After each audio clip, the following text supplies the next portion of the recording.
Hello everyone, कैसे हैं आप सभी। आज मैं फिर से आप लोगों के लिए एक प्रैक्टिस सेट लेकर आया हूँ सीडीपी का। तो चलिए हम लोग शुरू करते हैं इस वीडियो को जल्द से जल्द। और जिन लोगों ने अभी तक हम मेरे यूट्यूब चैनल को अभी तक सब्सक्राइब नहीं किया है वो इसको सब्सक्राइब कर लीजिए। अभी मैं और इसी तरीके कम से कम 8-10 सेट और आपको करवाने वाला हूँ।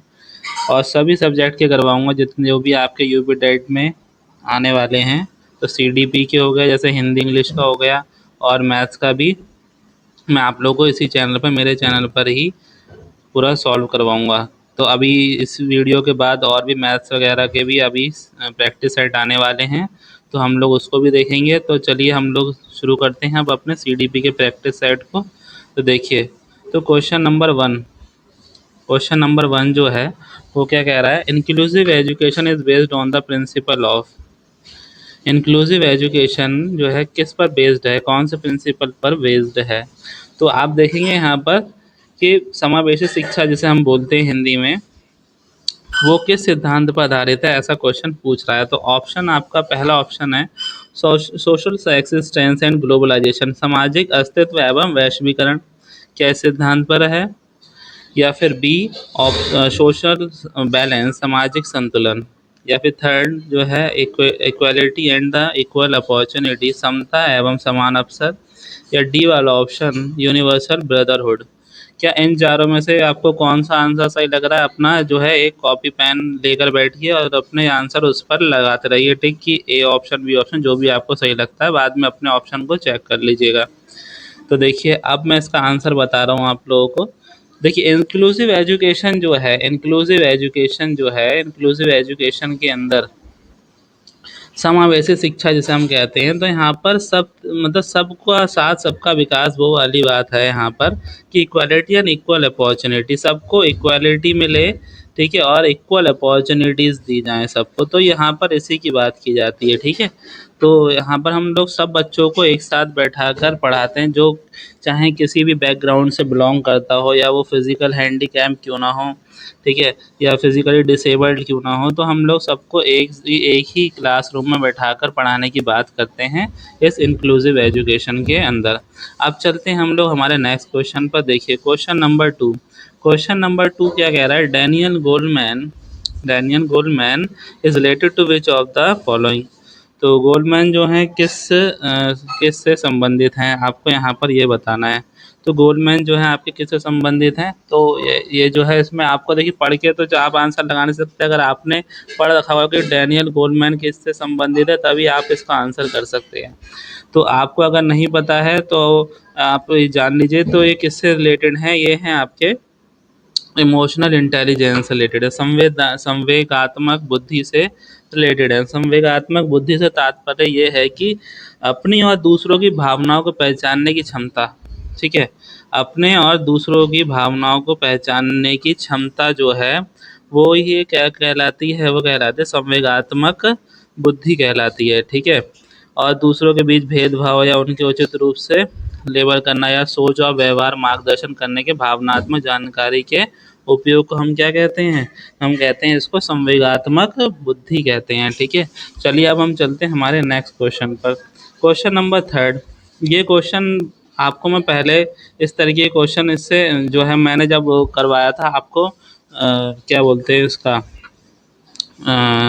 जब मैंने अपने प्रैक्टिस करवाई है इस पर, हाँ मैराथन जो करवाई है मैंने सीडीपी की, आप लोग उसको जाकर देख सकते हैं। मैराथन में ये क्वेश्चन आपको मिल जाएगा। जिन लोगों ने अभी तक मेरे चैनल को सब्सक्राइब नहीं किया वो सब्सक्राइब कर लीजिए और जाकर देखिए। मेरे यूट्यूब चैनल पर मैंने बहुत सारी वीडियोस सीडीपी से रिलेटेड बहुत सारे टॉपिक ऐसे इंपॉर्टेंट करा रखे हैं, उससे आपको बहुत हेल्प मिलने वाली है। आप उस क्वेश्चन से बहुत क्वेश्चन कर सॉल्व कर सकते हैं। तो मैंने वहाँ पर एक जो है टैग वर्ड्स वाली वीडियो भी करवाई है। टैग वर्ड्स जो होते हैं जिससे आप देखकर ही क्वेश्चन को टैकल कर सकते हैं, सॉल्व कर सकते हैं। तो एक क्वेश्चन आप वहाँ से आपको ज़रूर क्वेश्चन मिलने वाले हैं। और जो है मैंने एक जो है वो वीडियो करवाई जिसमें सारे जो है क्या बोलते हैं, जैसे डिसलेक्सिया वगैरह जैसे सारे टर्म्स को भी मैंने वहाँ पर आपको बताया है। उसमें जितने भी इम्पोर्टेंट टर्म्स हैं वो सारी उस वीडियो में कवर करवाई हैं। तो आप जाकर देखिएगा पहले उस वीडियो को, काफ़ी हेल्प मिलने वाली है आपको ऐसी उस वीडियो से। चलिए अब हम इसका आंसर करते हैं। तो इसमें क्या होता है, ये आईक्यू को नापने का एक तरीका होता है। उसमें मेंटल एज जो होती है बच्चे की और क्रोनिकल एज और मेंटल एज का मतलब ये हो गया कि क्रोनिकल एज वो होगी जो उसकी वास्तविक आयु है, ठीक है। और मानसिक आयु जैसे कि कोई बच्चा अगर 8 साल का है और अपनी आयु से ज़्यादा उसकी मेंटल एज जो है वो ज़्यादा है, मतलब कहने का मतलब ये है कि जैसे अगर 8 साल का बच्चा और उसका जो मेंटल एबिलिटी जो है उसकी करीब 12 साल के बच्चे के बराबर है, ठीक है। तो उसकी कैलकुलेशन की स्पीड और उसको याद करने की क्षमता, हर चीज़, तो वो जो है उसकी 12 साल के बच्चे के अकॉर्डिंग है।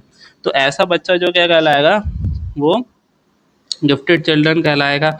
और इसको कैलकुलेट करने का तरीका क्या है, यहाँ पर आप देखिए, मानसिक आयु अपॉन वास्तविक आयु इंटू 100 कर दीजिए, तो ये आपका फॉर्मूला बी जो है, मानसिक आयु अपॉन वास्तविक आयु, mental age upon chronicle age into 100 कर देते हैं।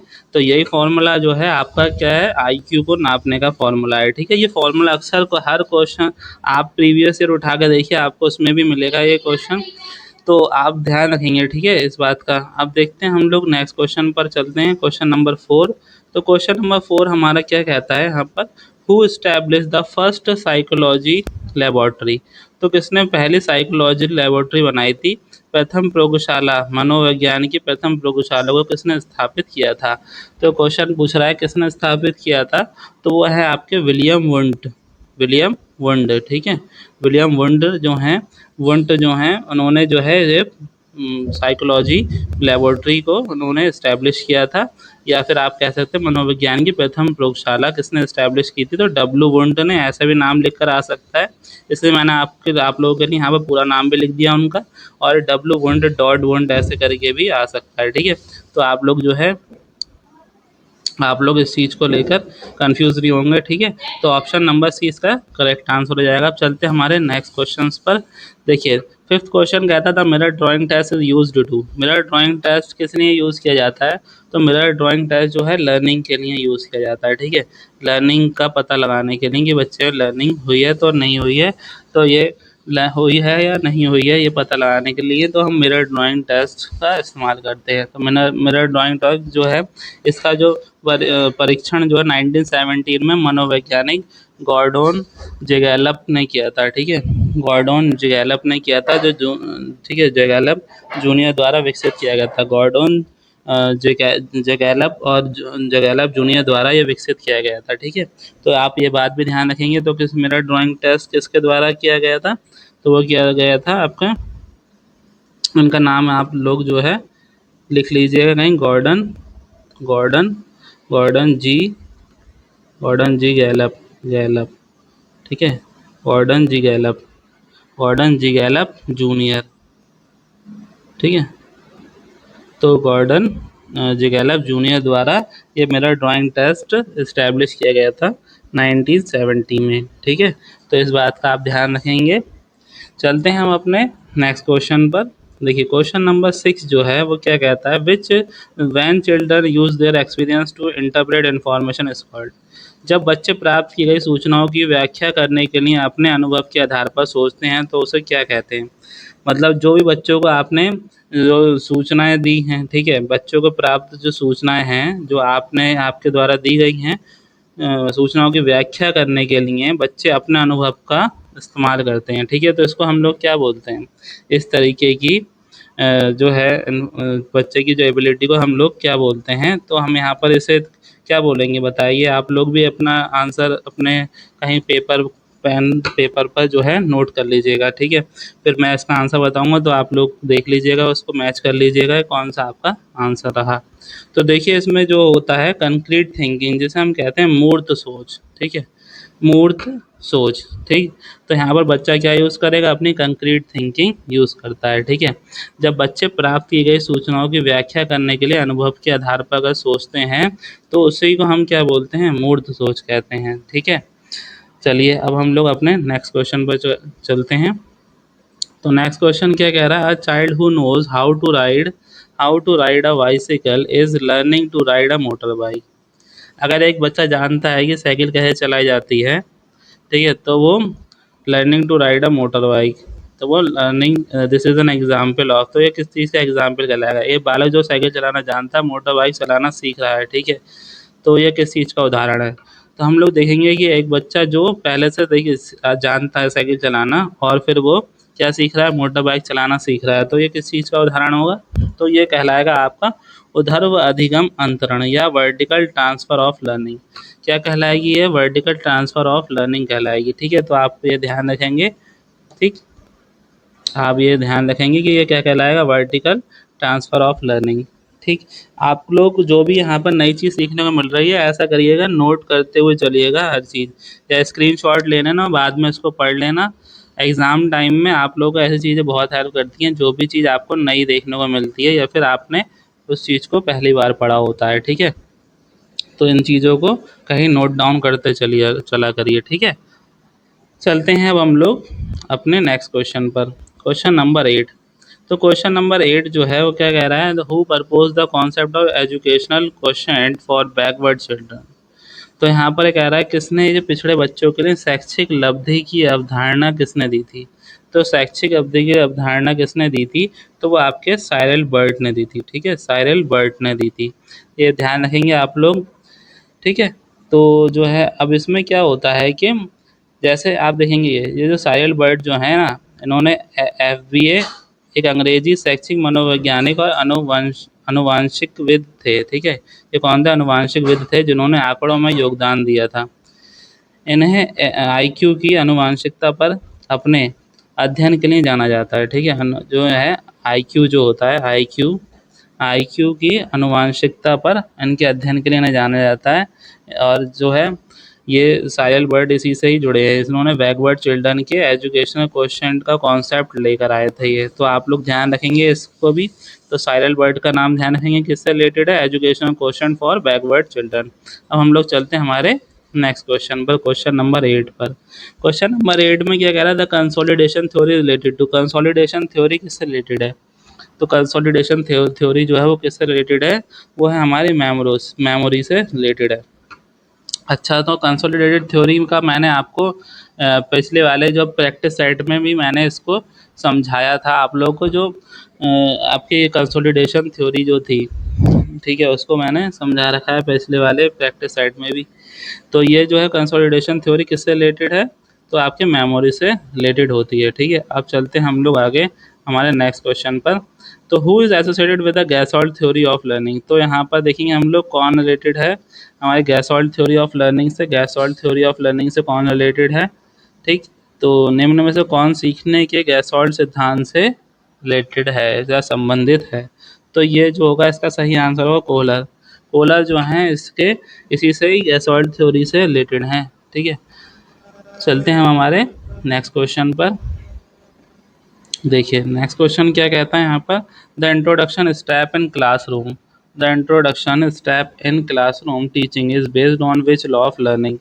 तो ये कह रहा है इंट्रोडक्शन क्या कक्षा शिक्षण में पाठ प्रस्तावना सोपान सीखने के किस नियम पर आधारित है?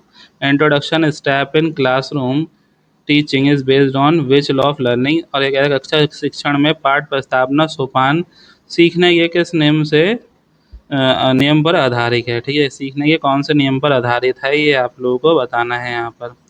तो ठीक है, तो देखिए क्वेश्चन जो है 11th वाले का सही आंसर क्या होगा? इसका होगा आपका तत्परता का नियम। ठीक है, तत्परता का नियम किससे जुड़ा हुआ है, या लॉ ऑफ रेडीनेस किससे जुड़ा है? यहाँ पर प्रस्तावना सोपान सीखने के नियम से जुड़ा हुआ है। ठीक है, लॉ ऑफ रेडीनेस से जुड़ा हुआ है। देखिए अब चलते हैं हम लोग हमारे नेक्स्ट क्वेश्चन पर। तो क्वेश्चन नंबर 12।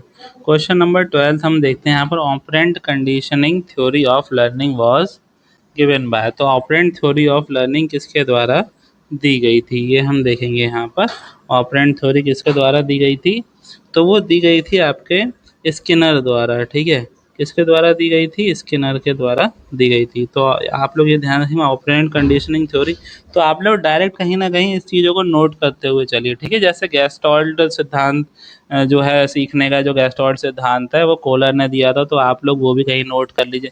तो जो भी चीज़ आप लोग को यहाँ पर न्यू कोई चीज़ सीखने को मिलती है, तो आप लोग वो चीज़ कहीं ना कहीं नोट करते चला करिए। सिर्फ यहाँ पर हमारा मकसद ये नहीं है कि हम सिर्फ ये जो है प्रैक्टिस साइड लगा लें।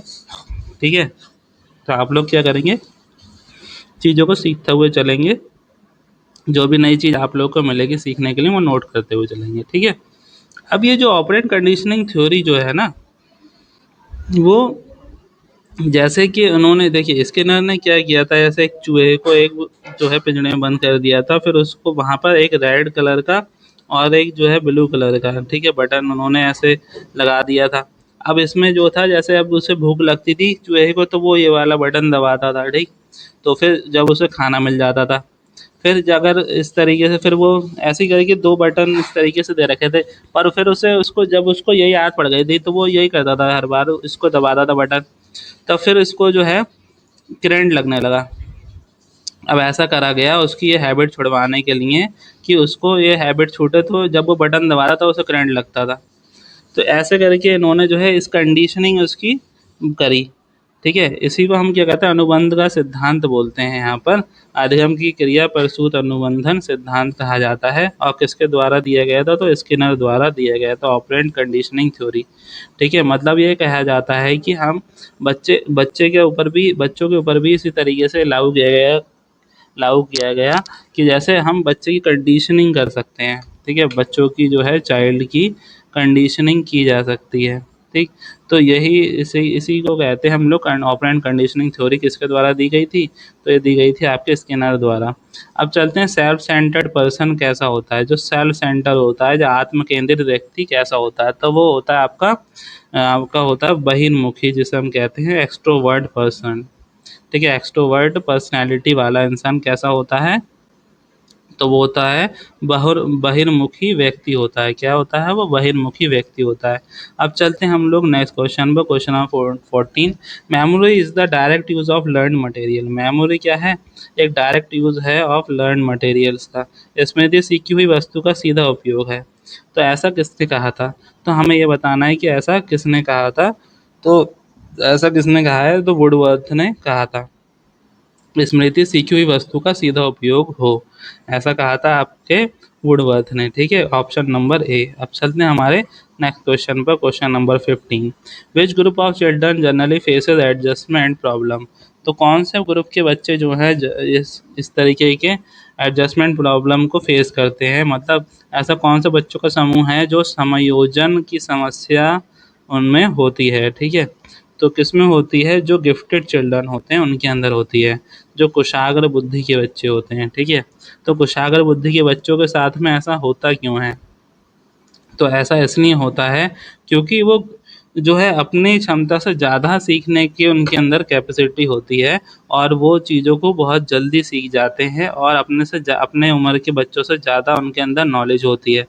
तो ऐसे बच्चे जो है, अब उनको अगर आप 8th क्लास के साथ बच्चों के साथ भी बैठाओगे, तो उनकी नॉलेज है 10th क्लास के बच्चों की, तो वो वहाँ पर एक क्या फेस करते हैं, एडजस्टमेंट प्रॉब्लम फेस करते हैं। ऐसे बच्चे क्या फेस करते हैं, एडजस्टमेंट प्रॉब्लम फेस करते हैं।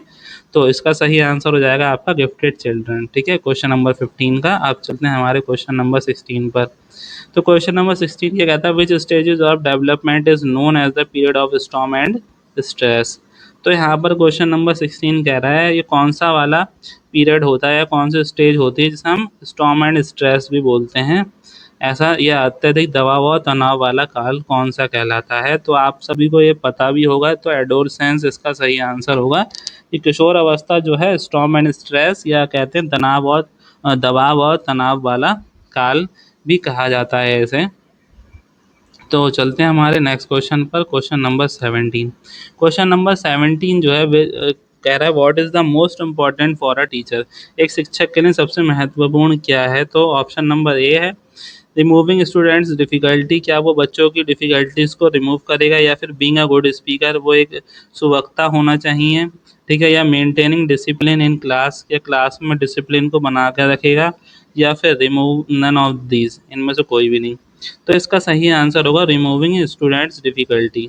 तो बच्चों की जो डिफ़िकल्टी है उसको उन कठिनाइयों को दूर करने की कोशिश करेगा एक टीचर जो कि इसके लिए ये बात सबसे इम्पोर्टेंट होगी। चलते हैं हम हमारे नेक्स्ट क्वेश्चन पर, क्वेश्चन नंबर 18। तो knowledge of psychology is necessary for a primary teacher because. तो जो नॉलेज ऑफ साइकोलॉजी की जो है साइकोलॉजी की नॉलेज जो ज़रूरी क्यों है प्राइमरी टीचर के लिए, ये ऐसा पूछ रहे हैं। प्राथमिक शिक्षक के लिए मनोविज्ञान का ज्ञान आवश्यक है, क्यों? ऐसा क्यों? तो ऐसा क्यों होगा? तो ऑप्शन नंबर ए कहता है कि इट्स हेल्प मोटिवेट चिल्ड्रन। तो ये मोटिवेट करता है चिल्ड्रन को, अभी प्रेरित करता है। तो दूसरा ऑप्शन क्या कहता है? इट हैव डिसिप्लिन चिल्ड्रन, वो डिसिप्लिन में हेल्प करता है बच्चों की, अनुशासित बनाने में सहायता करता है। या फिर इट इम्प्रूव एग्जामिनेशन रिजल्ट, तो एग्जामिनेशन रिजल्ट से भी हमारा इससे कोई रिलेशन नहीं है। अब देखते हैं लास्ट वाला option, it help understand children's behaviour. अब तो आपको, आप लोग पहले खुद इसका आंसर लगाइए, फिर मैं इसका आंसर बताता हूँ आप लोगों को। अपने पेपर पे लिख लीजिए इसका आंसर। तो ऑप्शन क्वेश्चन नंबर 18 का सही आंसर क्या होना चाहिए आप लोगों के हिसाब से? आप लोगों ने लगा लिया होगा अपना आंसर। अब मैं देखिए बताता हूँ। तो इसको देखिए, इस ऐसे क्वेश्चन को सॉल्व करने का भी एक तरीका भी होता है। जैसे जिन बच्चों को नहीं इसका आंसर करेक्ट पता है, तो वो किस तरीके से करेंगे ऐसे क्वेश्चंस को सॉल्व। तो आप यहाँ पर देखिए, साइकोलॉजी, अगर किसी को साइकोलॉजी की नॉलेज है, तो वो क्या मोटिवेट करेगा क्या चिल्ड्रंस को? ऐसा है तो कोई बात ही नहीं होती है। मोटिवेट करने के लिए आपको कोई साइकोलॉजी की ज़रूरत नहीं है। आप किसी को अपनी बातों से, अगर आप एक अच्छे बोलने वाले हैं, तो आप अपनी बातों से मोटिवेट तो कर सकते हैं। ठीक है। अब डिसिप्लिन का भी कोई रिलेशन नहीं है यहाँ पर, डिसिप्लिन का साइकोलॉजी से क्या मतलब है? और यहाँ पर एग्जामिनेशन रिजल्ट इम्प्रूव करेगी साइकोलॉजी क्या? तो ऐसा भी कोई रिलेशन नहीं साइकोलॉजी का एग्जामिनेशन रिजल्ट्स को इम्प्रूव करे। हाँ, तो जो है डी ऑप्शन जो है, वो आपका यहाँ पे क्या कह रहा है, इट हेल्प अंडरस्टैंड चिल्ड्रन। तो जब अगर साइकोलॉजी की नॉलेज है, तो आप बच्चों के बिहेवियर को अच्छे से समझ सकते हो, चिल्ड्रंस के बिहेवियर को अच्छे से समझ सकते हो। ठीक है। तो ये आपका सही आंसर हो जाएगा, ऑप्शन नंबर डी आपका करेक्ट आंसर होगा। अब चलते हैं हमारे नेक्स्ट क्वेश्चन पे। अगर आप लोग को ये अच्छा लग रहा है प्रैक्टिस सेट, तो आप इस वीडियो को लाइक करिए ज़्यादा से ज़्यादा और लोगों तक शेयर करिए। ठीक है। चलते हैं अब हमारे नेक्स्ट क्वेश्चन पर। क्वेश्चन नंबर 19 जो है वो क्या कहता है, देखते हैं। The most sensitive period for language development. तो लैंग्वेज डेवलपमेंट का सबसे सेंसिटिव पीरियड कौन सा होता है, या भाषा विकास के लिए सबसे संवेदनशील समय निम्नलिखित में से कौन सा है, ये आपसे पूछ रहा है। तो देखिए, अडल्टहुड का तो यहाँ से कोई कोई कनेक्शन नहीं है। अब जब बड़ा हो गया बच्चा, तो अब थोड़ी लैंग्वेज सीखेगा। तो प्रीनेटर के जन्म से पूर्व का ही समय, तो ये जन्म से पूर्व बच्चा कैसे सीख लेगा, जब उसका जन्म ही नहीं हुआ है, तो उससे पहले तो सीखने में कोई पॉसिबिलिटी ही नहीं बनती है। तो ये भी का ऑप्शन आपका गलत हो गया। अब आता है यहाँ पर मिडिल चाइल्डहुड। अब बच्चा जो मिडिल, मतलब थोड़ा बड़ा हो गया है, तो क्या भाषा अब उसे सिखाई जाएगी? तो बच्चा जो सबसे प्रारंभिक बचपन जिसे हम कहते हैं, जिसे अर्ली चाइल्डहुड बोला जाता है, उसमें ही बच्चा भाषा को सबसे जल्दी सीखता है। तो वही सेंसिटिव पीरियड या संवेदनशील समय कहलाता है। ठीक है। तो अर्ली चाइल्डहुड इसका करेक्ट आंसर होगा। चलते हैं हमारे नेक्स्ट क्वेश्चन पर। क्वेश्चन 20 क्या कहता है, child says you do this for me and I will do that for you, according to the Kohlberg this belong to which stage. अब ये आप लोगों को मैंने कोलवर्क की थ्योरी लास्ट वाले प्रैक्टिस सेट में मैंने इसको एक्सप्लेन भी किया था, और स्पेशली मैंने एक आप लोगों ने एक स्लाइड लगाई भी थी, उसमें पूरे मैंने एक्सप्लेन किया था कोलवर्क के सारे स्टेजेस जितनी भी हैं। तो जितने भी स्टेजेस हैं, तो 6 स्टेजेस हैं उसमें। तो आप लोग जाकर देख लीजिए पहला वाला प्रैक्टिस सेट, उसमें आप लोगों को कोर वर्क की सारी स्टेजेस वहाँ पर मैंने एक्सप्लेन की हुई हैं। तो आप जाकर देखिए उसको भी। अगर जिसने पहला वाला प्रैक्टिस सेट नहीं लगाया, तो उसको देख ले जाकर। वहाँ पे आपको पूरी 6 स्टेजेस वहाँ पर मैंने एक्सप्लेन कर रखी हैं। ठीक है। और 3 लेवल होते हैं, 3 लेवल्स होते हैं, और 3 लेवल्स के हर लेवल के अंदर 2-2 स्टेजेस होती हैं। ठीक है। तो अब ये वाली स्टेजेस किससे बिलोंग करती है, वो देखते हैं हम लोग। तो यहाँ पर आप देखोगे कि जो जो है ये इंस्ट्रूमेंटल पर्पस ओरिएंटेशन ओरिएंटेशन जो है ये, या कहेंगे सहायक उद्देश्य अभिमुखीकरण। ठीक है। तो यही वाला इसका करेक्ट आंसर होगा, इंस्ट्रूमेंटल पर्पस ओरिएंटेशन, जिसमें बच्चा ये कहता है कि अगर मैं आप लोग आपके लिए कुछ कर रहा हूँ, तो आप मेरे लिए क्या करेंगे। ठीक है, मतलब। ठीक है। तो ये वाला बच्चे के अंदर इस तरीके की समझ होती है। तो ये जो है ऑप्शन ए वाला जो है इसका करेक्ट आंसर हो जाएगा। अब चलते हैं हम लोग क्वेश्चन नंबर 21 पर। तो कॉन्टिन्यूस एंड कॉम्प्रिहेंसिव इवैल्यूएशन, तो सीसीई जो है क्यों नेसेसरी है, नेसेसरी फॉर किस चीज़ का नहीं है, नेसेसरी है या सतत या व्यापक मूल्यांकन किस लिए। तो जो है यहाँ पर कॉन्टिन्यूस एवोल्यूशन इवैल्यूएशन जो हम लोग करते हैं बच्चे का, कॉन्टिन्यूअस इवैल्यूएशन, ठीक है। तो आप लोग ये बात ध्यान रखेंगे, कॉन्टिन्यूअस इवैल्यूएशन मतलब बच्चे को इवैल्यूएट करना है, ठीक है। और जो कॉन्टिन्यूअस होता है यही वाला सबसे सही माना जाता है। तो अब इसके अंदर देखिए, आप ऑप्शन पढ़िए। तो ऑप्शन नंबर ए क्या कह रहा है, टू करेक्ट फ्रीक्वेंट मिस्टेक्स, जल्दी जल्दी की जाने वाली गलतियां को सुधारना। मतलब यहाँ पर कह रहा है कि ऑप्शन नंबर ए कहता है कि जो जल्दी जल्दी में की जाने वाली गलतियों को सुधारता है ये। तो ऐसी भी कोई बात यहाँ पर इससे कोई रिलेशन नहीं है इस वाली स्टेटमेंट का, ऑप्शन नंबर ए में जो दे रखा है। अब बी वाला पढ़ते हैं, to coordinate testing and teaching, क्या ये टेस्टिंग और टीचिंग में कोऑर्डिनेट करता है? तो ऐसी भी कोई यहाँ पर बात नहीं की गई है।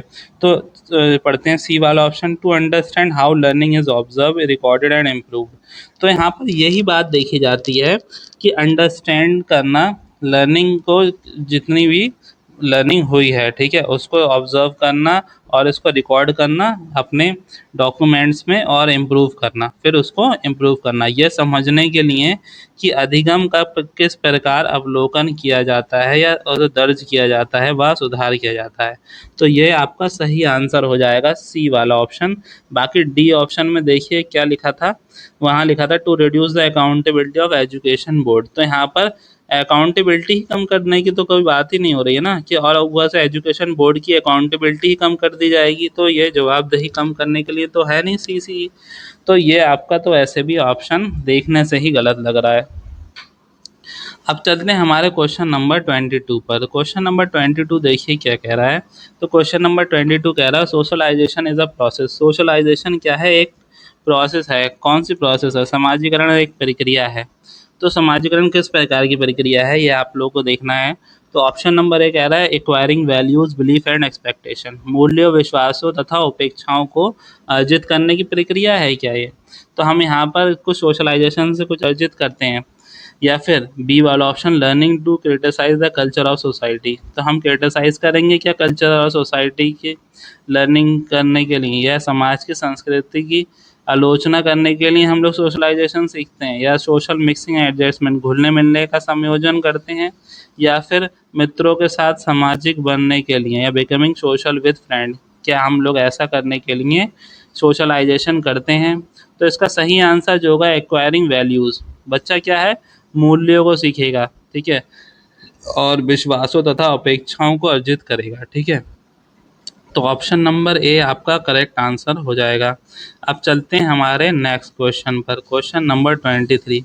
क्वेश्चन नंबर 23 पर हम लोग चलते हैं, देखते हैं क्या कह रहा है। Which of the following is a component of Sternberg's triarchic theory of intelligence. जो स्टर्नबर्ग की बुद्धि के त्रिस्तरीय सिद्धांत का एक रूप है। जो स्टर्नबर्ग की बुद्धि के त्रिस्तरीय सिद्धांत का एक रूप है, तो इसमें से आपका कौन सा सही आंसर होगा? तो आपका होगा यहाँ पर प्रैक्टिकल इंटेलिजेंस, ठीक है। यहाँ पर आपका सही आंसर क्या होगा? प्रैक्टिकल इंटेलिजेंस, या कहेंगे व्यवहारिक बुद्धि, ठीक है। तो आप लोग ध्यान रखेंगे। तो त्रिस्तरीय कौन सा इन्होंने जो फॉर्मूला दिया था, तो स्टर्नबर्ग का जो 3 तंत्रों का प्रतिपादन किया है उन्होंने, तो इसमें है सृजनात्मक बुद्धि, ठीक है। सृजनात्मक बुद्धि आप लोग कहीं नोट कर लीजिएगा इसको, सृजनात्मक बुद्धि, सृजनात्मक बुद्धि, ठीक है, सृजनात्मक बुद्धि, ये हो गया पहला, ठीक है। और दूसरा हो गया आपका संदर्भात्मक, संदर्भ संदर्भात्मक संदर्भात्मक बुद्धि, तो इसे भी कहीं नोट कर लीजिए, ठीक है। तो तीसरा जो है आपका, तीसरा है घटकीय बुद्धि, ठीक है, घटकीय घटकीय घटकीय बुद्धि, ठीक है, घटकीय बुद्धि। तो इसका ये तीन इसके जो यही तीन जो ट्रैकिक थ्योरी जो है वो यही है, तीनों पॉइंट इसके ये हैं, ठीक। तो आप लोग इन चीज़ों को नोट करते चलिएगा, कहीं ना कहीं अपने जहाँ पे भी नोट्स आप बना रहे होंगे, जिससे कि आप लोग जब एग्ज़ाम से पहले इन चीज़ों को पढ़ सकें और ये आपको याद रहें एग्ज़ाम टाइम में। चलते हैं हमारे अब नेक्स्ट क्वेश्चन पर, क्वेश्चन नंबर 24। क्वेश्चन नंबर 24 जो है वो क्या कह रहा है आपसे, the psychological theory emphasises which of the following. मनोसामाजिक सिद्धांत ठीक है, मनोसामाजिक सिद्धांत निम्नलिखित में से किस पर बल देता है। तो आपको यहाँ पर बताना है सही आंसर क्या होगा। तो ऑप्शन नंबर ए में क्या लिखा है, सेक्सुअल एंड लेटेंसी स्टेजेस, लिंगीय एवं प्रसुप्ति स्तर। ठीक है, क्या लिखा है, sexual and latency stage. B option आपका क्या कह रहा है, इंडस्ट्री वर्सेस इंफीरियोरिटी स्टेज। क्या है, इंडस्ट्री वर्सेस इंफीरियोरिटी स्टेज। तो सी ऑप्शन कह रहा है स्टिमुलस एंड रिस्पॉन्स। क्या कह रहा है option number C, stimulus and जो है स्टिमुलस एंड रिस्पॉन्स और ऑपरेंट कंडीशनिंग। तो ऑपरेंट कंडीशनिंग के यहाँ पर क्या कोई बात कही गई है, तो यहाँ पर इससे तो कोई रिलेटेड है नहीं psychological theory psycho social theory से। ऑपरेंट कंडीशनर का तो कोई मतलब ही नहीं है, तो ये तो ऑप्शन वैसे भी गलत हो गया। स्टिमुलस रिस्पॉन्स, क्या तो साइको सोशल से तो कोई मतलब नहीं है स्टिमुलस का भी यहाँ पर। अब यहाँ पर आता है दो ऑप्शन, अब बचते हैं हमारे दो ऑप्शन। तो दो ऑप्शन ए और बी, ए और बी ऑप्शन में से आपको चूज करना है सेक्सुअल एंड लेटेंसी स्टेजेस, और दूसरा है उद्गम के मुकाबले में हीनता स्तर। तो इसका जो होगा जो किस पे एम्फेसाइज करती है साइको सोशल थ्योरी आपकी, वो करती है आपके ऑप्शन नंबर बी पर, जिसमें हम इंडस्ट्री वर्सेस इन्फ्योरिटी स्टेज को देखते हैं। अभी मैं आपको ये भी अच्छे से एक्सप्लेन करूंगा। अभी चलते हैं हम लोग आगे देखते हैं।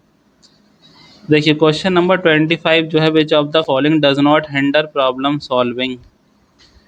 ठीक है, तो ये बता रहा है कि कौन सी इसमें से जो है हिंडर नहीं करता है, मतलब रुकावट बाधित नहीं करता है, किसे, प्रॉब्लम सॉल्विंग, समस्या संविधान को बाधित नहीं करता है। तो कौन सा नहीं करता है, देखिए मोर्चाबंदी है, जिसे हम कहते हैं एंट्रेंचमेंट, तो ये भी एक निगेटिव वर्ड है, फिक्सेशन भी निगेटिव वर्ड है, और मेंटल साइड भी निगेटिव वर्ड है। तो इनसाइड, तो ये सारे जितने भी हैं ये निगेटिव है, तो ये नॉट वाले जो हिंडर ये सारे करते हैं। जो नहीं करता है वो इनसाइट होती है, ठीक है, अंतर्दृष्टि जिसे हम कहते हैं, तो ये नहीं करती है हिंडर। तो अब चलते हैं हमारे नेक्स्ट क्वेश्चन पर।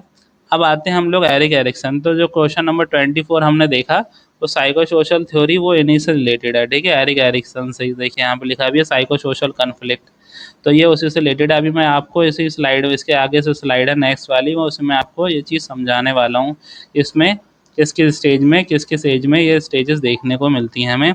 तो देखिए क्वेश्चन नंबर 26 जो है वो क्या कह रहा है यहाँ पर, एरिक एरिक्सन के अनुसार किशोर अवस्था किस मनो सामाजिक संघर्ष से संबंधित है। किशोर अवस्था यहाँ पे कहा गया है किशोर अवस्था किससे संबंधित है, तो वो हो जाएगा आपका आइडेंटिटी वर्सेस रोल कन्फ्यूजन। ठीक है, रोल कन्फ्यूजन या कन्फ्लिक्ट भी कहीं कहीं लिखा होता है, तो आप लोग इससे कंफ्यूज नहीं होंगे। तो आइडेंटिटी वर्सेस रोल कन्फ्यूजन या कन्फ्लिक्ट कहीं भी लिखा मिलेगा आपको, तो आप इसको किशोर अवस्था का यही सही आंसर होगा, जो भी साइको सोशल कन्फ्लिक्ट की बात अगर करेगा उसमें तो। ठीक है, या साइको सोशल थ्योरी की बात करेगा, तब आप एडोलसेंस में या किशोर अवस्था में ये आंसर टिक कर देंगे। ठीक, चलते हैं हमारे। अब देखिए ये मैं आपको समझाने वाला था, ठीक है, ये चीज़ मैं आपको समझाने वाला था यहाँ पर। अब आइए देखिए, तो जो एरिक एरिक्सन की जो साइको सोशल थ्योरी है उसमें 8 स्टेजेस दे रखी हैं, उसमें 8 स्टेजेस दे रखी हैं। तो 8 स्टेजेस जो क्या कहती हैं, तो पहले स्टेजेस जो है वो ट्रस्ट वर्सेस मिसट्रस्ट है, जिसमें हम ट्रस्ट की बात करते हैं या विश्वास की बात करते हैं। तो बच्चा जो है पहले 0 से 1 साल का जब होता है, जो जन्म से लेके 1 साल का जब होता है, तो उसके अंदर एक भावना होती है जो ट्रस्ट वर्सेस मिसट्रस्ट होती है। मतलब वो बच्चा जो उसके पेरेंट्स हैं या फिर जो भी उसके फैमिली वाले हैं उनको पर वो ट्रस्ट करता है, और या तो उसके अंदर मिसट्रस्ट की भावना उसके अंदर उस समय होती है, उस बच्चे के अंदर, छोटे से उस बच्चे के अंदर होती है, जो 0 से लेके 1 साल तक का होता है। ठीक है, हम चलते हैं नेक्स्ट पॉइंट पर। तो autonomy versus shame and doubt, जैसे हम यहाँ पर स्वतंत्रता का सिद्धांत समझते हैं, तो एरिक एरिक्सन ने दूसरा पॉइंट जो है इनकी थ्योरी का, जो साइको सोशल थ्योरी का दूसरा पॉइंट है, जिसमें कहता है स्वतः बनाम लज्जा एवं संदेह। तो ये जो एज है वो 1 से लेकर 3 साल तक की है। तो यहाँ पर बच्चा डाउट्स में रहता है, ठीक है, और अपने आप मतलब धीरे धीरे वो इंडिपेंडेंस होना सीख रहा होता है उस पीरियड में, 1 से लेकर 3 साल तक की एज में। नेक्स्ट ऑप्शन आता है आपका initiative versus guilt, initiative versus guilt. और तो यहाँ पर बच्चा खुद से इनिशिएटिव लेना शुरू कर देता है, ठीक है, तो इनिशिएटिव वर्सेस गिल्ट वाला यहाँ पर। तो 3 से लेकर 6 साल तक की एज की बात करिए यहाँ पर।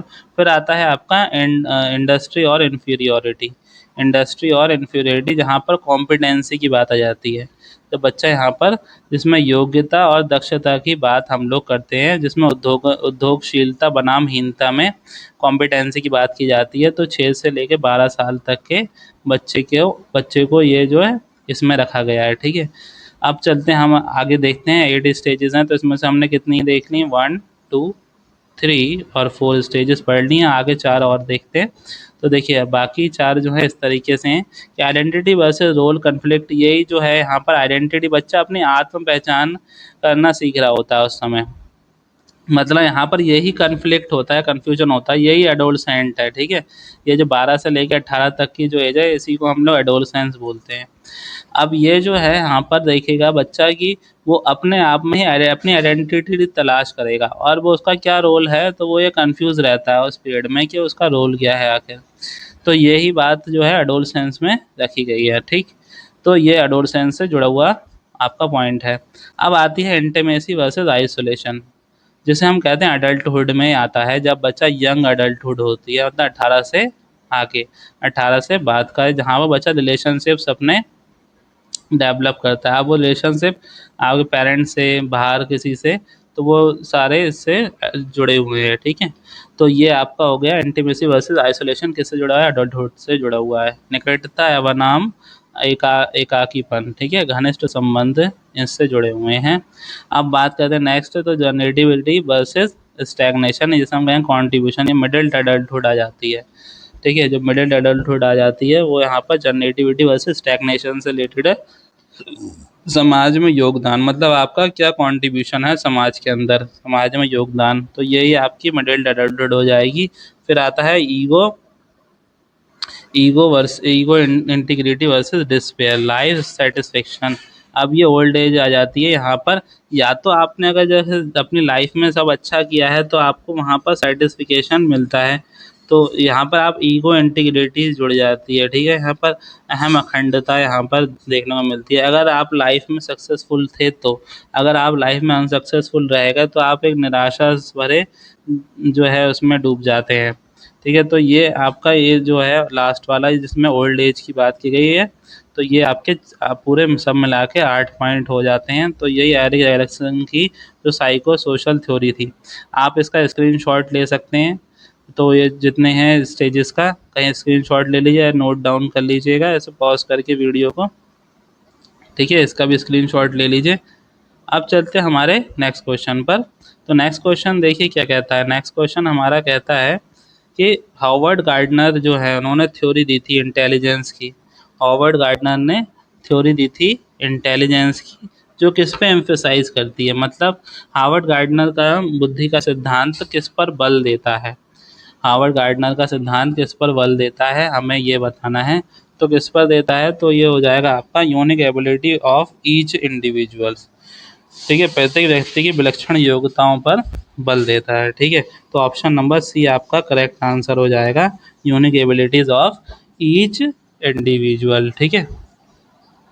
अब चलते हैं नंबर 28 में, ये कह रहा है गिफ्टेड लर्नर इज जनरली, एक गिफ्टेड लर्नर जो होता है वो कैसा होता है, गिफ्टेड लर्नर या प्रतिभाशाली शिक्षार्थी किस तरीके का होता है, एक्सट्रोवर्ट होता है या फिर डाइवर्जेंट होता है, डाइवर्जेंट थिंकर होता है, या फिर वेरी हार्ड वर्किंग होता है, या कन्वर्जेंट थिंकिंग वाला होता है। तो किस तरीके की थिंकिंग वाला होता है, तो इसका सही आंसर क्या होगा, आप लोग भी अपना आंसर लगाइए, फिर मैं आपका आंसर बताता हूँ इसका। तो इसका सही आंसर होगा डाइवर्जेंट थिंकिंग वाला, मतलब अपसारी चिंतक होता है वो, ठीक है। अपसारी चिंतक से मतलब ये है कि जिसमें हम किसी वस्तु के बारे में भिन्न भिन्न प्रकार से सोचते हैं, मतलब अलग अलग तरीके से सोचते हैं। जैसे आपको कोई भी प्रॉब्लम सॉल्व करने के लिए दे दी गई, आप उसके अलग अलग सॉल्यूशंस ढूंढेंगे और निकालने की कोशिश करेंगे, ठीक है। तो यही जो क्या कहलाती है आपकी डाइवर्जेंट थिंकिंग कहलाती है, मतलब एक किसी चीज़ के बारे में आपको कोई जो एक टॉपिक दिया गया या फिर एक कोई प्रॉब्लम दी गई, तो आप उसको अलग अलग तरीके से सॉल्व करने की कोशिश करेंगे, ठीक। तो इसी को ही क्या कहा जाता है, डाइवर्जेंट थिंकर। और एक गिफ्टेड लर्नर ऐसा ही होता है, कैसा होता है, डाइवर्जेंट थिंकर होता है, ठीक है। अब चलते हैं हमारे नेक्स्ट क्वेश्चन में, क्वेश्चन नंबर 29। क्वेश्चन नंबर 29 क्या कह रहा है, child suffering from dash can not differentiate between word like so and was. तो ये वाला मैंने आप लोगों को जब वो सारी डिफ़िकल्टीज़ पढ़ाई हैं, मैं मेरे चैनल पर आप लोग जाकर देखिए। ये सारे टर्म्स मैंने पढ़ा रखे हैं, जितने भी इम्पोर्टेंट टर्म्स होते हैं ये। तो जिसमें क्या बच्चा क्या करता है, जैसे आप लोगों ने वो वाली पिक्चर देखी होगी तारे ज़मीं पर, तो उसमें इसके साथ यही प्रॉब्लम होती है बच्चे के साथ में। तो वो 100 को क्या पढ़ता है, वॉस पढ़ता है, मतलब उल्टे अक्षर पढ़ता है, ठीक है। तो ऐसे वाली जो प्रॉब्लम होती है उसको क्या कहते हैं हम लोग, ऐसी वाली प्रॉब्लम को डिसलेक्सिया बोलते हैं। क्या बोलते हैं, डिसलेक्सिया। तो ये काफ़ी इंपॉर्टेंट टर्म है, आप लोग नोट कर लीजिएगा। बाकी मैंने और सारी जितनी भी इंपॉर्टेंट टर्म्स हैं आपकी, तो मैंने अपने चैनल पर, इसी चैनल पर आप लोग जाकर देख लीजिए, सारे मैंने वो वर्ड्स करवा रखे हैं। ठीक है, अब चलते हैं हमारे लास्ट क्वेश्चन पर। आज के प्रैक्टिस सेट का ये लास्ट क्वेश्चन है। तो क्वेश्चन में क्या लिखा है, a woman sold her children to obtain food, this situation can best be explained. एक महिला ने भोजन प्राप्त करने के लिए अपने बच्चे को बेच दिया। एक महिला ने भोजन प्राप्त करने के लिए अपने बच्चे को बेच दिया। इस खबर को डैश के आधार पर अच्छी तरह समझा जा सकता है। किसके आधार पर अच्छे तरीके से हम समझ सकते हैं, तो ये जो कहलाएगा, ये कहलाता है आपका हायरार्की ऑफ नीड्स थ्योरी। पदानुक्रमिक आवश्यकता का सिद्धांत कहलाता है ये, ठीक है। तो ये आपका डी ऑप्शन सही आंसर हो जाएगा। अगर आप लोगों को ये प्रैक्टिस सेट अच्छा लगा हो तो इसको ज़्यादा से ज़्यादा लोगों तक शेयर करिए और लाइक करिए इस वीडियो को। और जिन लोगों ने अब तक ये मेरा चैनल सब्सक्राइब नहीं किया है, वो इस चैनल को सब्सक्राइब कर लें। मैं अभी इसके और भी सारी प्रैक्टिस सेट इस पर कराने वाला हूँ। हिंदी, इंग्लिश से लेकर मैथ, साइंस, सारे प्रैक्टिस सेट इस पर सॉल्व करवाए जाएंगे। तो आप लोग से मेरी ये रिक्वेस्ट है, इसको सब्सक्राइब कर लीजिए, जिससे कि आप लोगों को ही बेनिफिट होने वाला है कि इससे नोटिफिकेशन आप लोगों तक पहुंच जाएगा मेरी वीडियोस का। चलिए अब मिलते हैं हम लोग नेक्स्ट वीडियो में। Thank you.